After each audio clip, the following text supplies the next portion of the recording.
Hi, my name's Regina Funk. I go by Gina. I'm 39 years old. It's October 3rd, 2015. We're in Sacramento, California, and I'm here to interview my mother.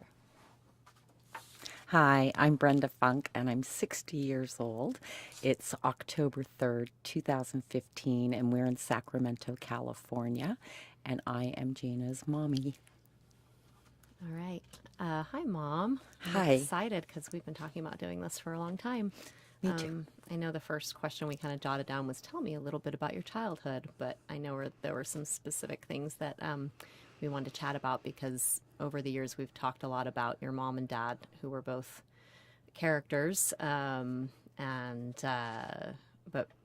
we've never really talked about it, I guess, comprehensively and sat down and I wanted to have it sort of recorded for posterity, a little bit about your mom and dad and your childhood.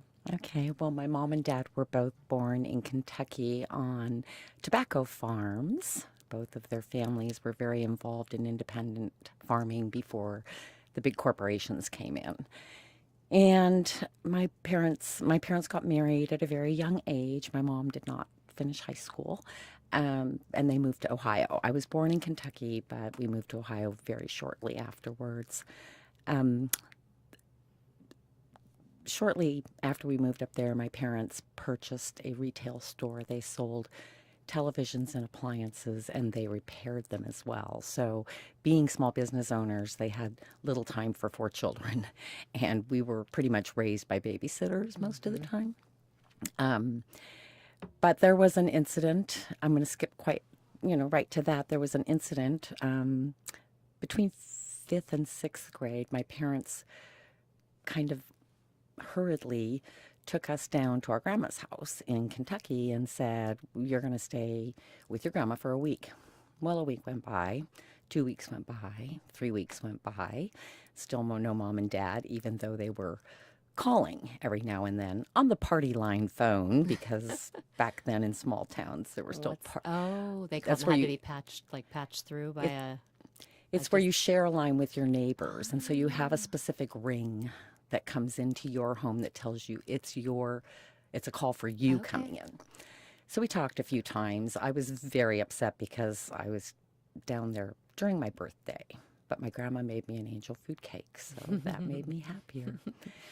So we went back to Ohio. We lived in a small town called Madison, right around Lake Erie. And that winter, right before Christmas, we were told we were moving to Arizona, of all places. No, and there was no connection to Arizona. My mom and my brother had gone out to Arizona during Thanksgiving to look for a house for us to live in. So we weren't allowed to tell our friends that we were moving. We couldn't tell anyone. How long did you know you needed to move and you had About to a keep week, the secret? about a week before we left. And before we left, we were instructed to take, it was before Christmas, so we were instructed to take spray snow and white out all the windows in the house so that nobody could see into our home. We hopped in one car, an LTD Ford, and a van that my dad had for work. And we took off in the middle of winter and drove to Tucson and started a new life there. Never knew why for years and years and years and years that this all happened. And I'd heard little tidbits of this from time to time, but I never knew you had to white out the windows. And I mean, did you leave in the middle of the night and just... It wasn't really the middle of the night, but it was kind of like that. Yeah, I mean, I never communicated a single friend from my childhood. And you were about 10 I was at 11, this time? 11? probably 11. Yeah. So we moved to Tucson, which was one of the best things that ever happened, I think, for me. But when we were traveling there, I really thought there were going to be cowboys and Indians. So that was kind of a shock when I got there, and it was just a regular old town. Yeah. But I found out years later the reason that happened was because my father was accused of breaking into his own stores with a friend or something. I'm not going to say he was accused. He was suspected of it. And for the insurance money, apparently. And we were getting out of Dodge. So you were just basically on the lam. Yeah, kind of. Before things could... He just figured maybe that if he got out of town that things would just kind of die down and Right, and I don't yeah. really understand the logic because we Right. didn't change our names. We Right, didn't, right. none of that happened. So, but a couple years or maybe a year after we moved to Tucson, I do remember a trip with my father out of town somewhere. I was too young to really understand, where we picked up like 12 televisions. Oh, So, nice. yeah, so those that history there kind of haunted us, and I won't go into that right now, but in a Right. few ways in my adolescence and my teen years and so forth. So, my mom and dad ended up getting divorced when I was 16, and my dad went back and lived with your great grandma Right. in Kentucky and got remarried. And my mom raised us four kids, took two jobs, and just because he didn't pay child support or Right. anything. Right. So, So even, I mean, when your parents were together, you were still kind of raised by, I know you've talked about some of your babysitters and you raised mostly by babysitters because they were working so much. And then when your dad left, you still, didn't, being raised by a single mother, she had two jobs, so you didn't get to spend much time with her then either. right, not because of babysitters. We were old enough. Oh, that's true. My Yeah. younger brother was 12, I was 16, and Barry and Barb were older than me, Yeah. so we didn't have babysitters. But my mom, your grandma, did work 7 days a week, so there wasn't a lot of family togetherness. Right. Right. So. And I remember, I mean, I don't know if we had discussed talking about this, but seems to me I remember you saying that even though you were the third out of four children and the second female, you kind of were the caretaker. I was a lot of the time. Yeah. I cooked a lot of the meals, and I had a job. I started working when I was 14, babysitting, because there was no money for us kids to go buy anything. So I bought most of my clothes with my own money and any entertainment I had. So, and we all did. I think we all took jobs at very early age just to get the things that a lot of kids. that my mom wouldn't or couldn't. Yeah. I mean, like, at that age, you start having to compete with your peers on fashion and things like that my mom didn't have the means to. And did you have a relationship with your dad at all after that? No, not until years later. Yeah. And is there anything else you wanted to say about, I mean, in terms of, I know you were close to Grandma later, and did you feel close to her as a child? I mean, I remember you saying that your dad, I've never met him, so I don't even really think of him as Grandpa, but he was not really, the nicest guy. He was not a very nice world. man, and of course I always sided with my mom. I mean, my mom and I were very much alike, and when he left, it was really no great shakes for me. I didn't ever really miss him. I was more curious than anything. When I became a young adult, 18 years old, I became curious and sought him out at that time. So speaking of, when you became an adult, 18, I know you're a bit of a rabble-rouser in Tucson as a teenager, getting into trouble in the desert. But so you, as we both know, then decided to join the Army right out of high school, right? That's correct. What made you decide to do that?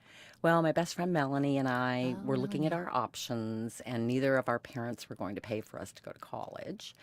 So you had it in your mind that you did want to go to college. You wanted to get out of Tucson and do something else. Well, I didn't want to.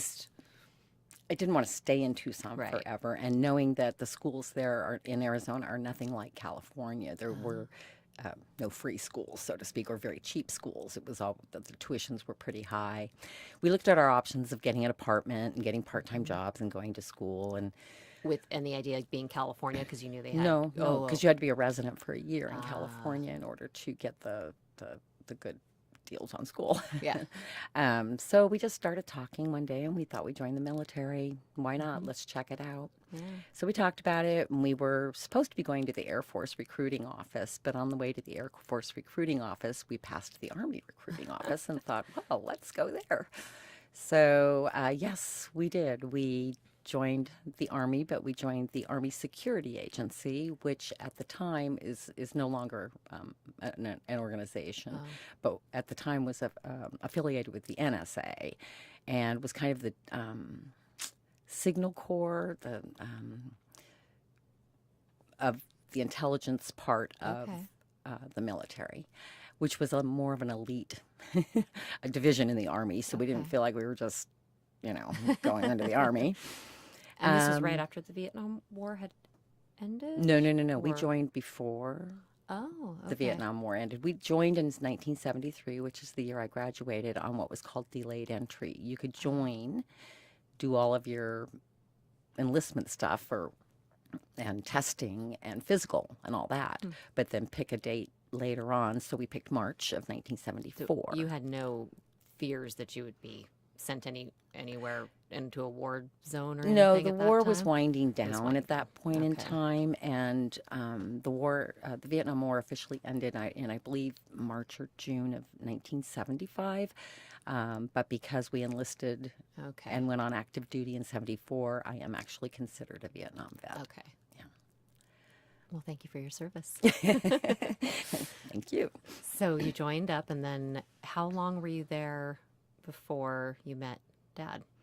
Well, I met your dad in what was called advanced individual training, Okay. which for the Army Security Agency program I was in was a 6 to 9 week program, depending on what your MOS was, and MOS stands for Military Occupational Specialty. And that was at Fort Devens, Massachusetts. Okay, that's the Massachusetts. Yes, it's aspect. outside of a town called Ayer, A-Y-E-R. And it was more like being in college at that point in time, because all of the people there were studying some sort of an occupation that had to do with Morse code tracking, Morse code intercepting, and Morse code deciphering, because back then Morse code was still a very vital part of communication in the military.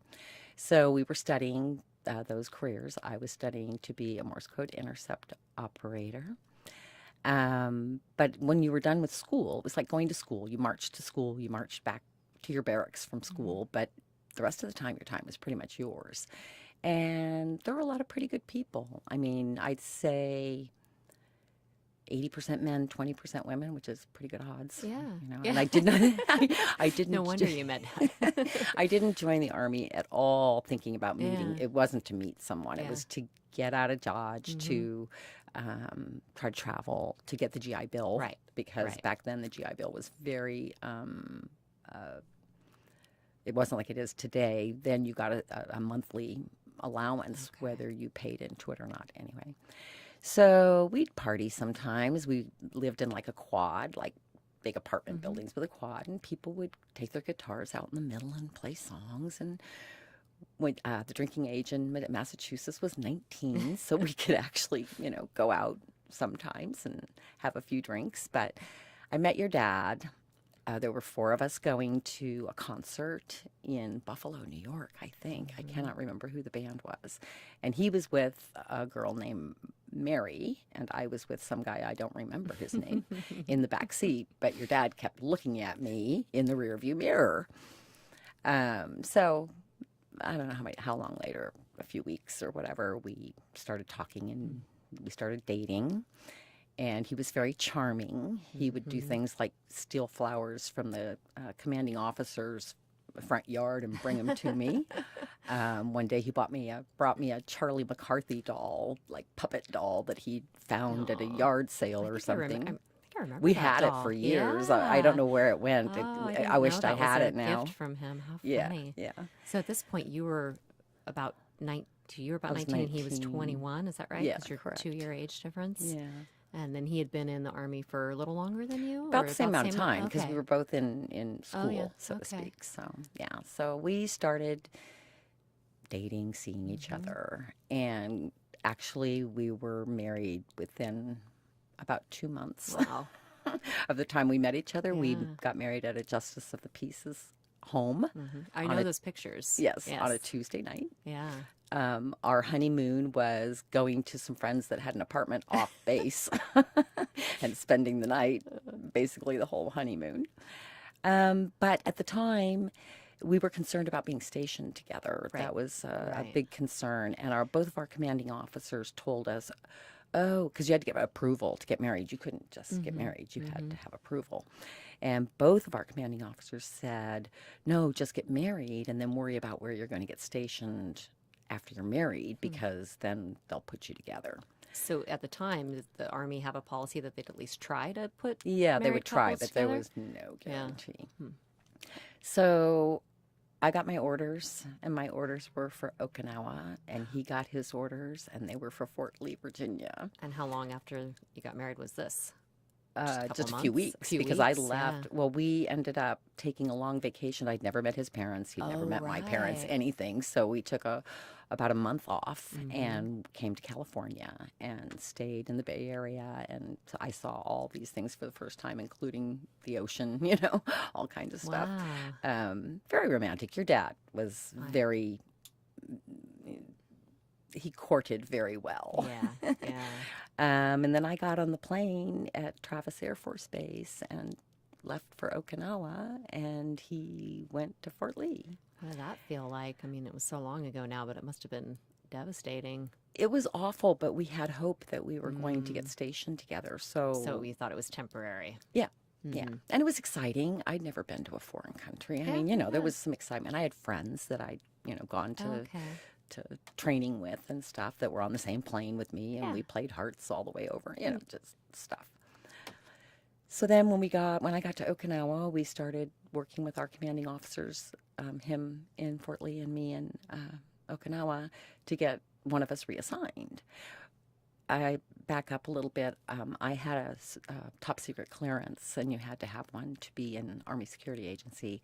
And Dad had already been AWOL. Oh, I knew this. Yeah. Because he took off for the weekend with some friends and went to a party and didn't show up at his duty station at the right time, so he lost his clearance. So he no longer had a top secret clearance, but I did. So we started trying to make these appeals to the military, and we kept being told, no, we're not going to reassign you together, no. It's called a compassionate reassignment that you can apply for. And then our parents got involved, and your grandmother, my Grandma Catherine, started writing to President Ford and asking him for his help in getting us stationed together. She also wrote to Senator Leo Ryan, who was the senator who was killed in Guyana. Oh. And I have all these letters still that were written, to these congressmen and so You forth. saved them all? Yeah, I think I still have all of I'll them. look at those. And all the letters your dad and I wrote back and forth to each other when we were separated, and I need to throw some of those away. No, don't throw them away. Well, there's some of the things Oh, that gotcha. I really Okay. don't want you to read. All right. Enough said. So we were told at one point that your dad was going to be stationed in Okinawa. So we started sending all of our household goods and stuff, minimally, plates, dishes, stuff like that. We didn't have much. A few boxes. At our own expense over to Okinawa and planning, and we were very excited. We'd been probably apart about 6 months at that time. And then all of a sudden it came through and it was denied. Wow. So this was June. So I'd gone to Okinawa in December or January. So this was June, and I decided to take leave and go back to the States to see your dad. And we're very poor. You have to understand, we're making $300 a month at the time. And so I gather up the money. I fly. He was then stationed at Fort Carson, Colorado. So I gathered up the money. I flew to Denver. He picked me up. And the first thing I did was go to the military post there, Fort Carson, and apply for what's called an attachment to the post. You could get attached pending an action. Okay, so my action was wanting to get reassigned there. So my attachment was approved, and they let me stay there for several weeks. And I started cross-training in a different field that was still in the Signal Corps, but in a different aspect of the Signal Corps. And, I would have my uniform. I was on active duty again, and everything was fine. And that lasted about 4 or 5 weeks, and it came back disapproved. So I had to get on an airplane. Did you have, sorry to interrupt you, but did you have any idea at this time why things kept getting denied and disapproved? We kind of felt that we were being made kind of an example of that, you can get married, but that doesn't mean, you're going to get what you want out of it. Maybe not. And I think because your dad had been declared AWOL, maybe they were just not feeling very compassionate towards us. So I got on that plane and went back to Okinawa, and I remember I was crying so hard. Your dad had given me a red rose, and I'm carrying the red rose on the plane, and they put me in first class because they all felt sorry for me, and I was with a great bunch of people, and our first stop was Hawaii, and they all wanted me to get off the plane in Hawaii and like break my leg or something so I wouldn't have to go back.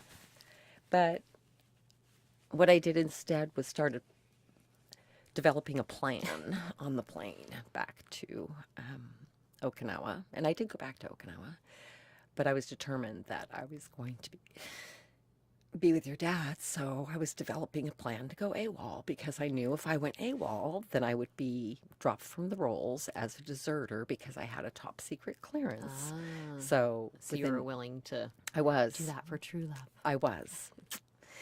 And if you're dropped from the rolls, you can't go overseas for at least a year. So I knew that at least I'd be stationed in the United States. So I got back to Okinawa, didn't have any money, had to borrow money from friends. My dear friends, Barb and Les, are the ones that helped me devise my plan. And so what I ended up having to do was basically forge leave papers, which wasn't that hard to do at the time. I took someone else's set of leave papers out of a out of a book that was kept in the charge of quarters office, and I took medical tape and I whited out that person's information and the dates, and I typed in mine. Then I took it somewhere in town and made a copy of it, bought a plane ticket, and my friends drove me to the airport, and I left. Very resourceful. So as soon as I got to Denver, and your dad and I, so we had to speak over like a satellite radio thing in order to talk long distance for free. So we had code words that, we'd write each other letters, and then when we talked on the phone, we'd have code words for when I was going to get there, when he was supposed to pick me up at the airport and all that stuff. So he picked me up, and the first thing I did was go straight to the payphone and call the military police or whatever at Fort Carson, said, I'm AWOL. Because I didn't really want to be AWOL. I just wanted to set the scene. I wanted to get things. Yeah. You wanted to say, I did this, and this is why, and go ahead and give me my punishment, but at least I'm here. So they said, come on down. So I think it might have been a weekday. I went straight to their office, and they asked me, I was on my 2-day break from work, so I wasn't officially AWOL from my position at work. And so I talked to a JAG officer because the gentleman, the captain that I kind of was processing through or telling my story to, said, do you really want to do this? And I'm like, yep. And he goes, well, I suggest you see a JAG officer. So I saw the JAG officer, and he said, do you really want to do this? And I'm like, yes. And he goes, get out of here. So I went back to Dad's apartment. Dad had an apartment. And I sat and watched soap operas and hung around. And I'll never forget when the phone call came. I was eating like bird's eye broccoli with cheese sauce on it, watching some stupid show on television. And they called me and they said, we're going to come pick you up. And I said, okay. So they took me back to the base or to the post and started interrogating me as to how I had gotten off the rock. Okinawa was called the Rock. How did you leave without military permission? And I wouldn't tell them. I kind of pled the Fifth Amendment and this and that and the other. Meanwhile, back in Okinawa, people thought I had jumped off a cliff and committed suicide. And on the Armed Forces Network blurb they do at the bottom of the screen, it would say, anyone knowing the whereabouts of PFC Brenda Funk, please report to, her commanding officer immediately. So all that was going on back. Just check in on Facebook and be like, don't worry. I'm in Colorado. Didn't you see me post that I was at the airport? So I'm going to try to shorten this up a little bit because I think I'm spending a little bit too much time on it. So I had to process through the same office that I'd gone to originally and said, I don't want to be AWOL, but here I am. And not only I got what was called an Article company grade Article 15, I think it was what it was called. And my punishment was $35 taken out of my pay one time, a suspended bus to the lower rank, which was just an E2.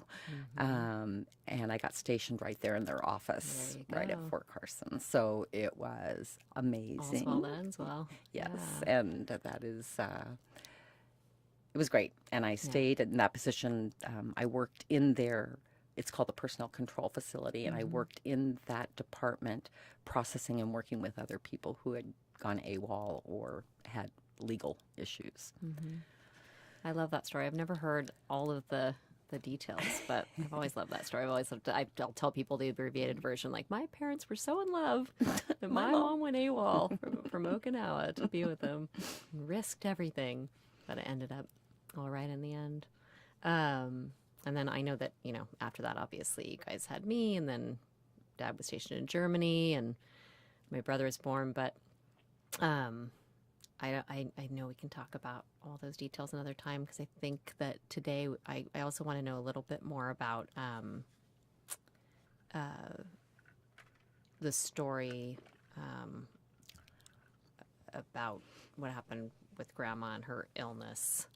Not exactly the most, gentle transition, because one doesn't have much to do with the other, but there were a couple things that we wanted to cover today, and I think one of them was Grandma's Alzheimer's, and how that affected you and how much you had to take care of her.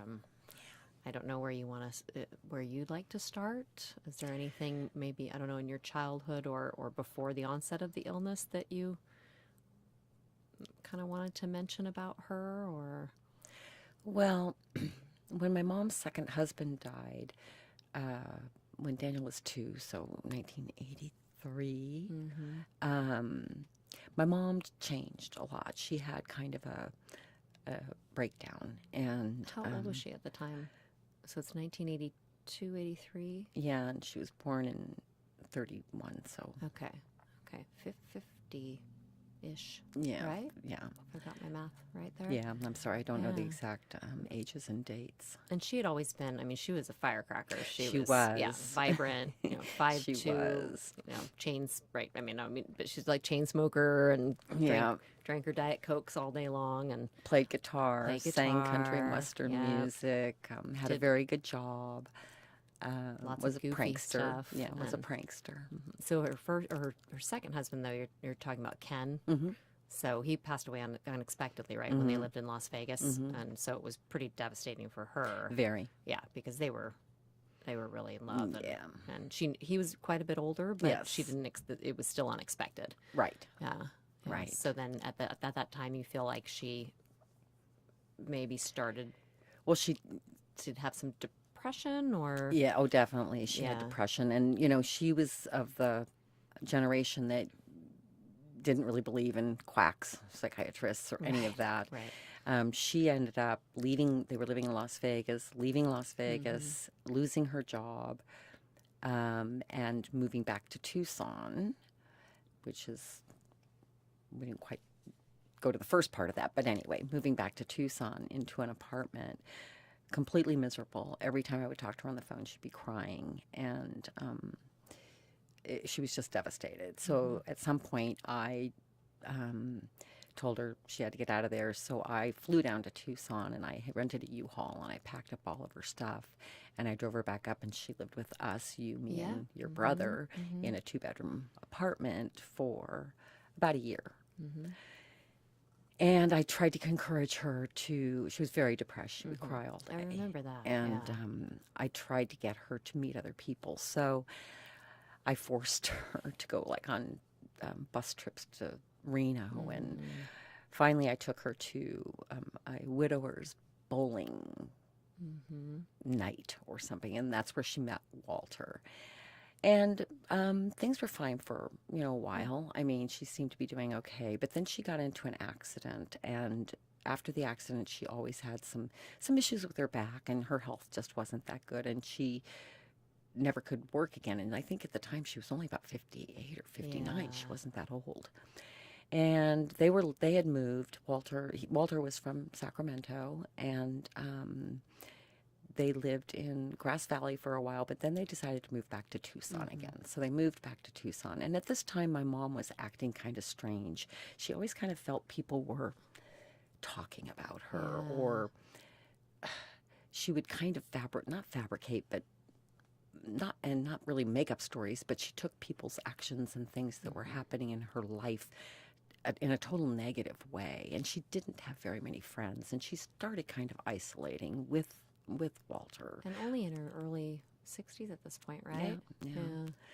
So I don't know, sometime, I mean, she was fine. It wasn't that she was acting, she wasn't being forgetful, and she wasn't doing anything at that time very, very odd. But somewhere probably in I don't know, around 2000, 2001, she did start showing some signs of just not being quite right. And I would go down and visit them, and I could see it. And then it just seemed to get worse and worse. And she was starting to forget things. Walter was telling me it was becoming more difficult to have conversations with her on the phone. And I don't remember the exact chain of events, but one day she was brought home by the sheriff's department, back to the apartment because she was wandering the streets. Shortly after that, she had what they thought was an asthma attack, and they took her to the hospital and gave her steroids. And I still, to this day, kind of blame the steroids for some of the issues that she had, because she really had a psychotic break at that point. And from that point on, she was never the same. And this was in about what year? She was 2001, 2002, maybe. And your other siblings were not either available or able to help, so you had to sort of take My this all other on siblings your own. chose not to really be involved in any Yeah. of this. So she just kind of got worse and worse. And her husband then, Walter, was much older than her, and his kids were concerned about him. So they made him move back to, they lived in Granite Bay, Sacramento. So they picked him up and made him move back to their hometown, and left me with the care of my mom. She went into an assisted living situation.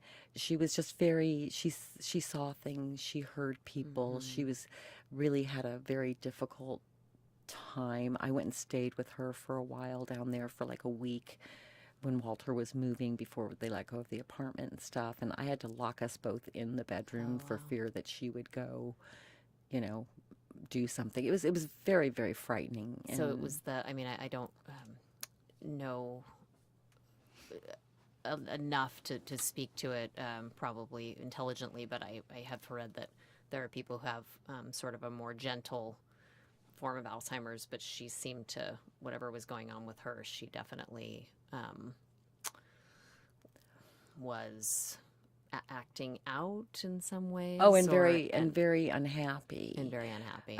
So she went into this, there's so much, but she went into the psych ward in Tucson for a few weeks. And when I would visit her there, she couldn't complete sentences. There came a point where at first she would start a sentence and then she would end it by singing a song or doing something just very kind of irrational, because she couldn't remember the word or remember what she was talking about. But when she was in the psych ward of this hospital, I would look at the other Alzheimer's patients, and they all seemed pretty happy.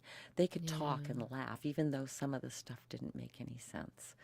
But that wasn't the case for her. No. And I felt that two things, again, back to the steroid thing, but I think the medication they were giving her, which were very, very huge doses of different antidepressants and antipsychotics, and I don't remember at this point the names of them, unfortunately, but were also having an effect on her ability to think rationally at all. So her doctor, and I agreed, recommended ECT, which is electric shock therapy for her, because I wanted to take her off of all of the medications after I'd read up quite a bit on them. And so every week my mom had electric shock therapy, which is just traumatic on it in its own. And you have to And were you understand. there for Well, a couple of times I couple of was, times? Yeah. but I lived in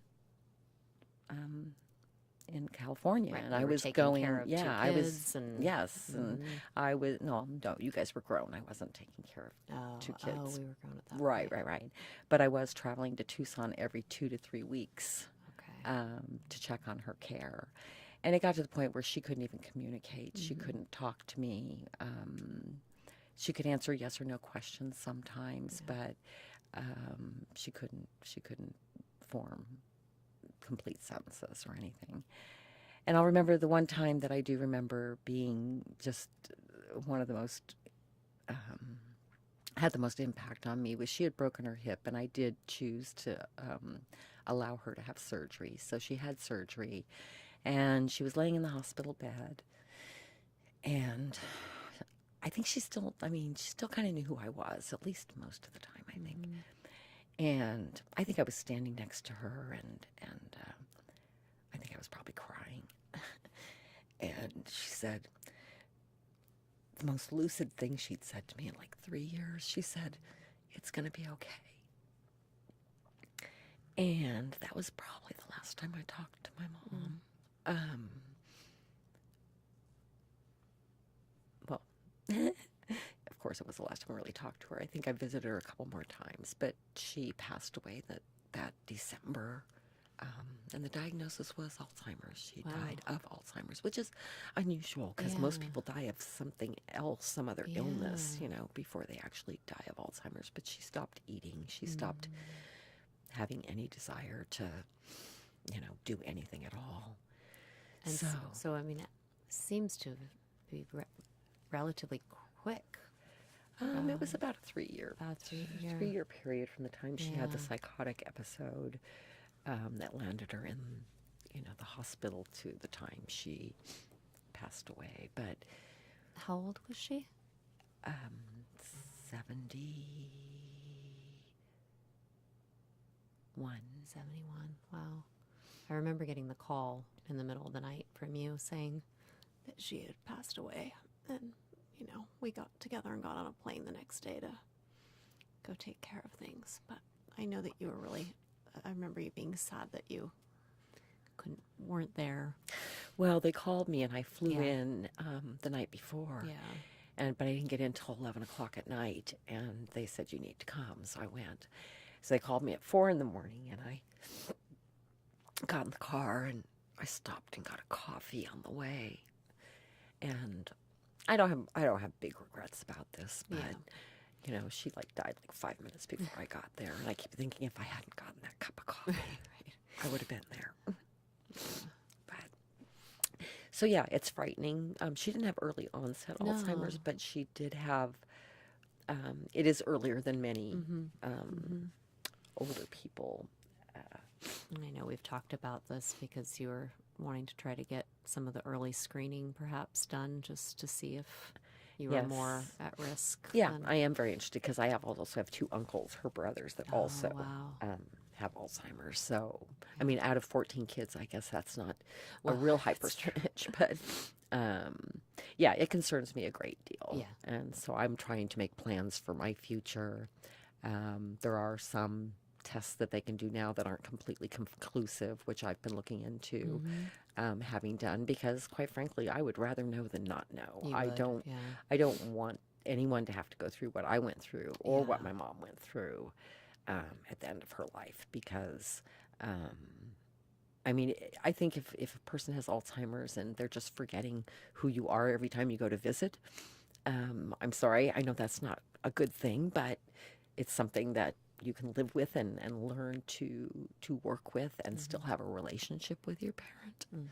But in her situation, there was no way to have a relationship. So, well, I would like to know too, and I would, of course, as throughout our my adult life and whatever transpires, I know we'll be on the journey together.